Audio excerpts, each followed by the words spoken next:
Brown's sensational fifth-round Sanders moves closer to the New Orleans Saints, an obvious trade destination. Champions are lost because of Stefanski's obstinacy. You realize right away that this is something different from standard roster maneuvering. This goes beyond simple realignment of positions. This represents total organizational surrender. Subscriptions are crucial for those following Cleveland's quarterback story since the start of training camp. According to reports, the bombshell surfaced during an emergency front office gathering yesterday evening. Numerous people with first-hand knowledge detailed the tense phone calls between Saints executives and Browns general manager, Andrew Berry. Terms were negotiated, money was discussed, and words were traded. We're learning that ownership was noticeably left out of conversations that pointed to more serious organizational cracks than had been previously recognized. Football insiders were taken aback by the message that was making its way through league circles. Despite winning every quantifiable training camp metric, Sanders is allegedly headed to Louisiana. Avoid misinterpreting the facts. Team insiders claim that this was the result of a week-long breakdown between Sanders and the coaching staff rather than an impulsive choice. The Colorado product allegedly experienced preset narratives, artificial constraints, and systematic marginalization despite exceptional performance, in contrast to the expectations of fair competition, earned opportunities, and merit-based evaluations. Despite Sanders' impeccable performance, universal respect, and professional demeanor in public, tensions within the company skyrocketed. Let's talk about this effect. It's far more destructive than most people realize. First, Sanders continuously surpassed Dillon Gabriel, a third-round selection, in every significant area over the 7 training camp days. Sanders' completion rate was higher. Extremely high touchdown-to-interception ratio. Sanders' leadership moments are universal. Veterans gravitated in his direction. Receivers flourished when they caught his passes. Knowing that Sanders appreciated their efforts, offensive linemen increased their level of protection. Such dominance defies explanation and is resistant to manipulation. This could be a blunder that could change the franchise before real competition starts. Second, the atmosphere of the locker room. The Browns players have philosophical disagreements about the upcoming deal. Veterans who backed Sanders voiced their private indignation and questioned the organization's ability to function. Younger players are processing startling developments while trying to maintain neutrality. The team chemistry that was meticulously built during the spring programs evaporates instantly. According to reports, several defensive starters confronted management and demanded explanations. It is said that one Pro Bowl defender told reporters in confidence, "The best quarterback is leaving, but there is still lesser talent." Make sense of that. It is impossible to overestimate this significance for the people of Cleveland. These fans put up with quarterback disappointment for decades. Their expectations were unreasonably raised, and their patience was worn thin.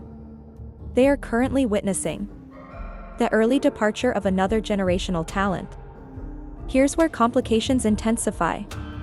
This catastrophe is replete with Kevin Stefanski's fingerprints.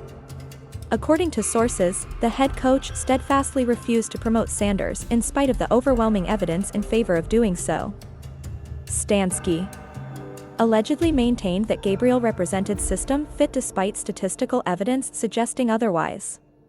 Every day, contentious discussions took place behind closed doors. Sanders questioned the practice of repetition distribution. Stefanski deflected concerns.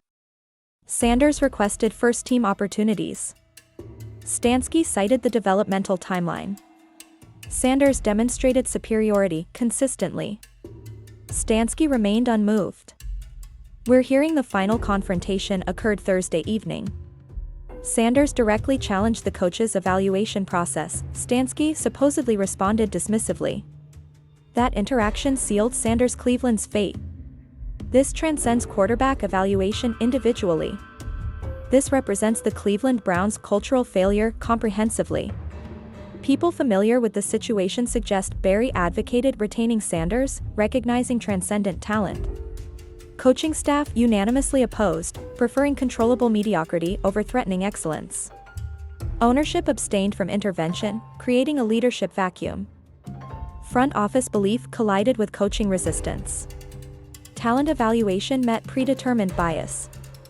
Meritocracy surrendered to politics. Remarkably, this pattern historically defines Brown's quarterback mismanagement. Let's address the New Orleans perspective because the destination matters tremendously. The Saints desperately require quarterback succession planning.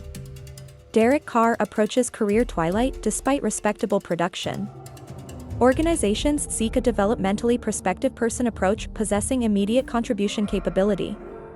Sanders represents a perfect acquisition, proven talent, minimal. Investment required, a chip on his shoulder, and guaranteed motivation. Sources indicate the Saints offered a second-round selection plus conditional picks. Browns countered, requesting first-round compensation. Negotiations continue progressing toward the middle ground. Dennis Allen is reportedly ecstatic regarding the potential acquisition, viewing Sanders as a franchise cornerstone. Beyond mere transaction mechanics, examining psychological dynamics reveals deeper truths. Sanders arrived in Cleveland determined to prove draft position irrelevant. Every practice repetition is maximized. Every meeting was absorbed completely. Every opportunity is seized aggressively. His preparation is legendary among teammates. First arriving, last departing daily. Film study exceeds veteran expectations. Playbook mastery achieved impossibly quickly. Yet the coaching staff remained unimpressed. Or perhaps more accurately, threatened. Gabriel comparatively struggled throughout camp. Accuracy is inconsistent, decision-making is questionable, and leadership presence is minimal. While media narratives emphasized his steady development, reality suggested regression, protection recognition failures, root concept confusion, and frequent timing disruption. Veterans privately questioned his readiness. Receivers expressed frustration regarding the chemistry absence. Yet Stefanski's support remained unwavering. The predetermined narrative superseded observable reality. Their contrasting trajectories create a fascinating study. Sanders' meteoric rise threatened established hierarchies. His confidence was interpreted as arrogance by insecure leadership. His excellence exposes coaching inadequacies. Gabriel's struggles conveniently reinforced Stefanski's initial evaluation. His limitations justified a conservative approach. His mediocrity validated coaching decisions.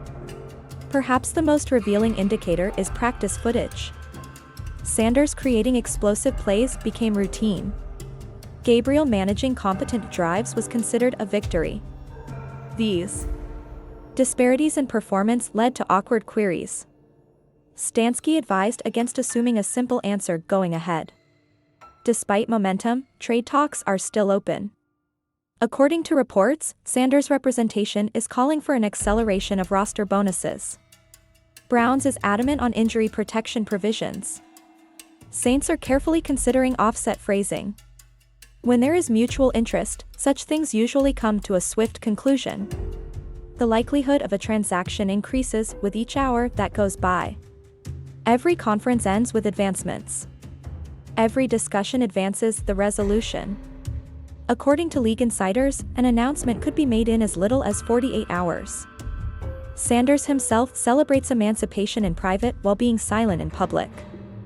According to people familiar with the matter, he has a relieved sense of enthusiasm and no resentment toward teammates or the organization, only an understanding that some circumstances are unavoidable. His attention turns to using New Orleans' success to disprove Cleveland.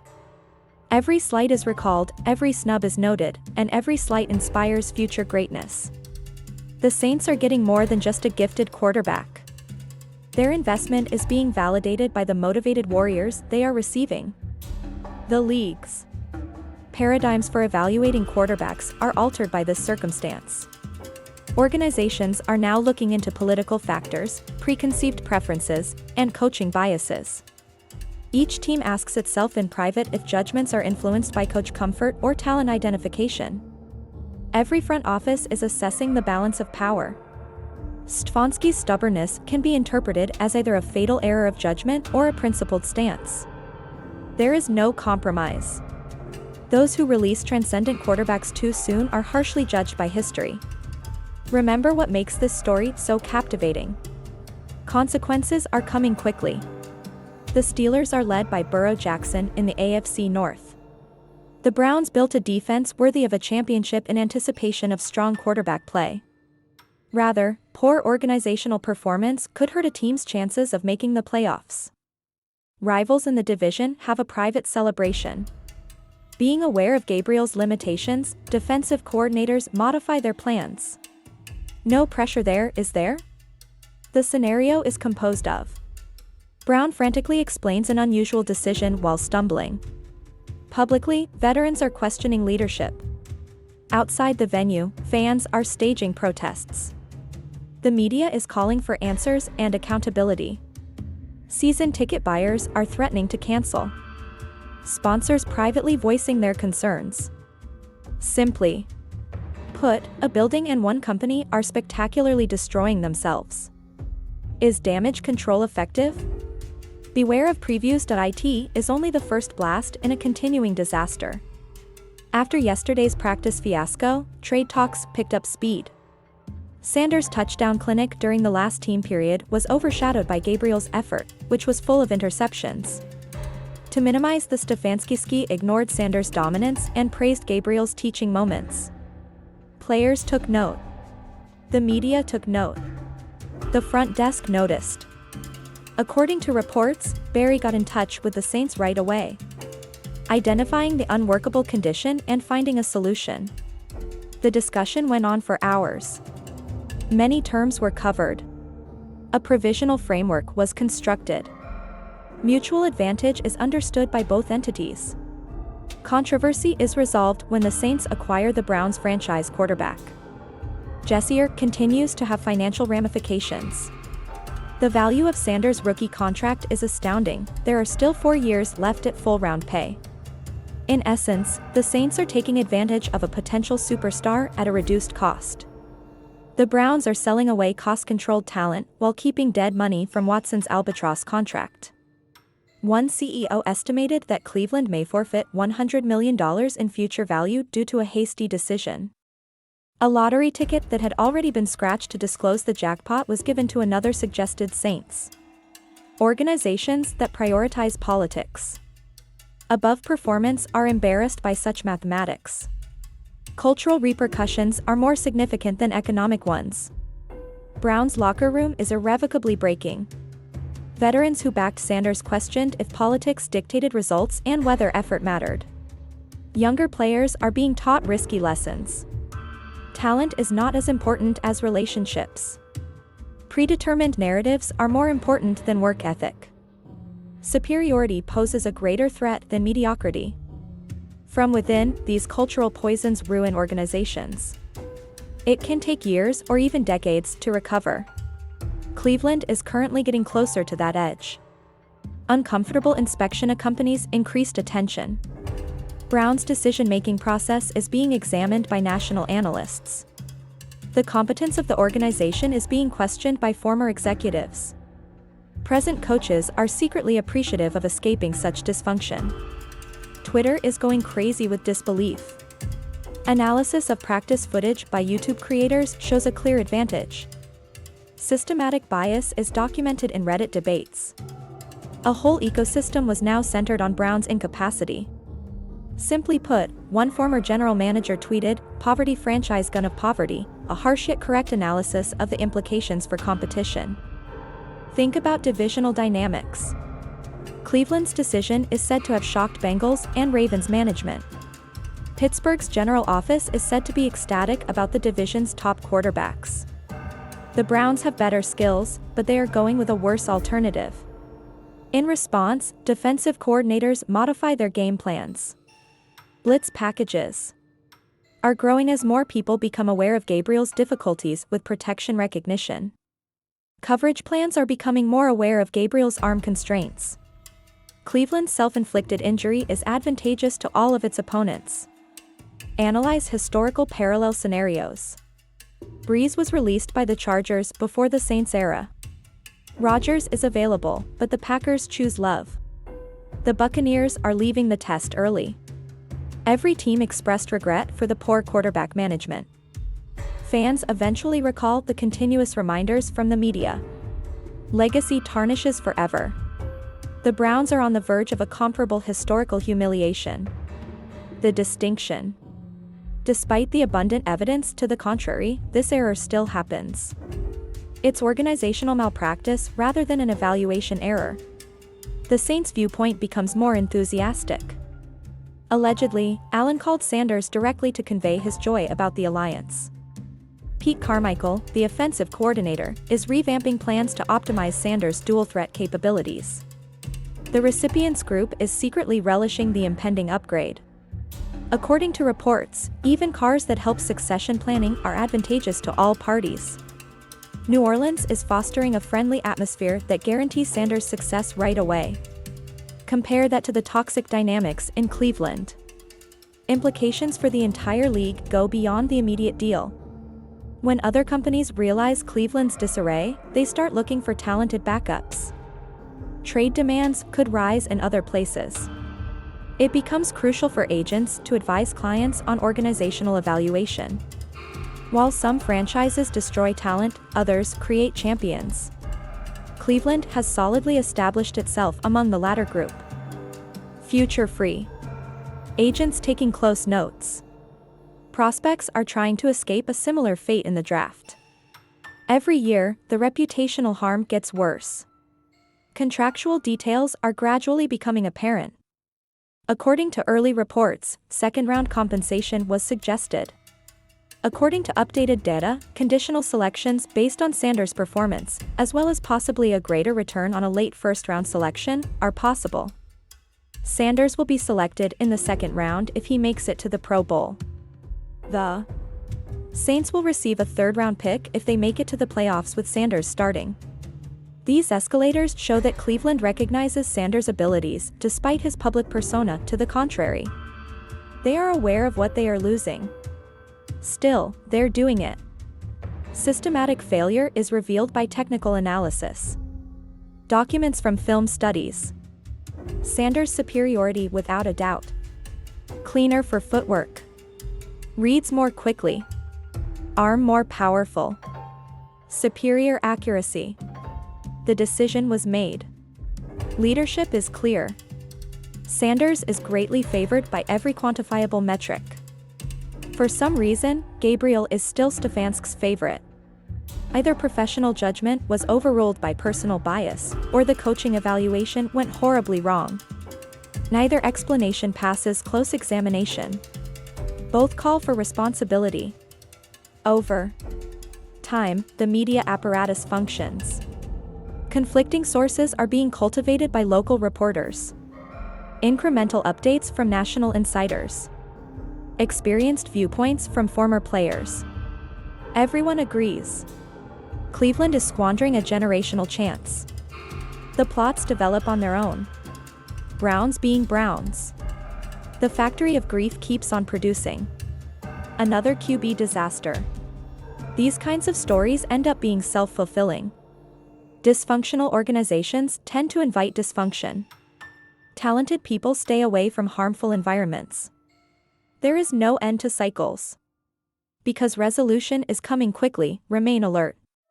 Despite the schedule of training camp, the trade deadline is approaching. Both companies encouraged speedy transaction completion.